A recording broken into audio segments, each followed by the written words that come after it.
Gua berdiri di depan cermin, ngeliat muka gua yang makin kusam dan mata panda yang gak bisa bohong. Anjir, ini beneran gua. HP gua geter. Ada notif dari dating apps yang isinya cuma ajakan main. Lo tahu nggak? Rasanya kayak dapat reward, tapi sebenarnya itu racun.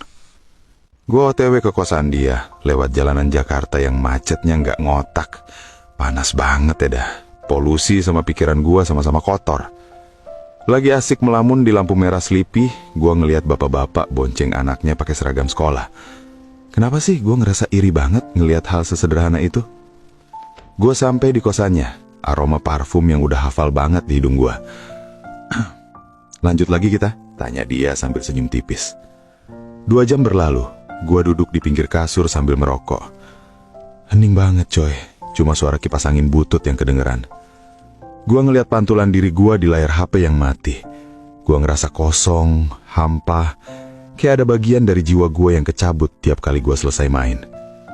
Pas jalan pulang, gua ngelewatin masjid yang lagi rame orang pengen sholat maghrib. Ya Tuhan, gua ngerasa kotor banget, mau nengok ke sana aja gak berani. Besoknya di kantor, gua duduk lemes depan komputer. Otak gua gak bisa fokus, yang muter di kepala cuma adegan-adegan semalam. Tolol banget emang. Teman kantor gua, si Danu, nanya, "Lu kenapa sih, kuyu banget?" Gua cuma bisa nyengir kuda. Kurang tidur doang, no. Padahal kenyataannya, stamina gua abis buat ngejar kepuasan sesaat. Lu tahu nggak, saking seringnya, gua ngerasa hubungan fisik itu cuma kayak transaksi biasa. Gua cek M-Banking, anjir, tinggal dikit. Tabungan gua abis buat bayar hotel, bensin, sama makan-makan cantik demi dapat jatah. Nyokap telepon, nanya kabar dan nanya kapan pulang ke rumah. Gua jawab sibuk, padahal gua lagi scrolling nyari target baru di aplikasi. Gua mulai ngerasa asing sama teman-teman tongkrongan gua. Mereka bahas masa depan, gua cuma mikir besok main sama siapa lagi. Ya elah, gini amat hidup. Malam minggu, gua di apartemen cewek lagi-lagi. Musik jedak-jeduk tipis, botol minuman di meja, dan gua ngerasa makin tenggelam. Pas lagi aktivitas, tiba-tiba gua berhenti sebentar. Gua ngeliat langit-langit kamar dan mikir, sampai kapan gua kayak gini coy? Cewek itu nanya, "Loh, kenapa berhenti?" Gua cuma geleng kepala. Capek doang, lagi nggak mood. Gua pulang jalan kaki malam-malam di Sudirman. Dingin, tapi hati gua jauh lebih dingin. Gua bener-bener nggak kenal siapa diri gua lagi. Besoknya gua nyoba buat puasa dan gak buka HP seharian. Tapi tangan gua gemeteran, otak gua nagih dopamin instan itu. Gua ngerasa cemas, gelisah, gak tenang. Ternyata gua gak bisa fungsi sebagai manusia normal tanpa aktivitas itu. Parah banget anjir.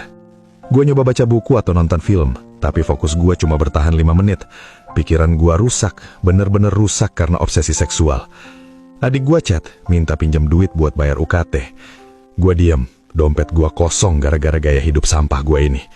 Gua ngerasa gagal jadi kakak. Gua nangis di kamar mandi sambil nyalain shower. Airnya dingin, tapi tetap gak bisa nyuci rasa bersalah yang nempel di badan gua. Kenapa sih gua selemah ini? Gua mukul tembok. Gua ngerasa gua bukan lagi pengendali tubuh gua sendiri, tapi nafsu gua yang megang setir. Gua mutusin buat hapus semua aplikasi dating. Pas mau klik delete, tangan gua ragu. Lo tau nggak betapa susahnya lepas dari kecanduan? Akhirnya gua hapus semua. Malam itu gua nggak bisa tidur. Badan gua keringat dingin kayak orang sakau. Adah, ngeri banget efeknya. Minggu pagi gua nyoba buat bersih-bersih kamar yang udah kayak kapal pecah. Sampah bungkus rokok dan struk minimarket berterbangan di mana-mana. Gua nemu foto keluarga di laci. Gua yang dulu kelihatan cerah, matanya hidup. Sekarang gua cuma bangkai hidup yang terobsesi sama selangkangan. Gue coba telepon bokap, minta maaf tanpa alasan yang jelas. Bokap cuma bilang, "Sehat-sehat ya, Lek, jangan lupa ibadah." Gue cuma bisa diam. Proses sembuh itu nggak instan, coy. Berkali-kali gue hampir relapse pas lihat cewek cantik di jalan atau dapat DM nyasar. Gue mulai olahraga, lari sore di GBK. Ngelihat orang-orang lari, gue ngerasa pelan-pelan dunia gue balik lagi. Meskipun masih hampa, tapi mendingan lah. Gue ketemu lagi sama cewek yang biasa gue pakai. Dia ngajak jalan tapi gue tolak halus. Gue lagi pengen sendiri dulu, kata gue. Dia bingung, mungkin mikir gue udah gila. Tapi bodo amat, gue lebih mending dianggap gila daripada mati pelan-pelan karena kecanduan. Sekarang gue duduk di warung kopi pinggir jalan, minum kopi hitam sambil ngeliatin lampu jalanan Jakarta.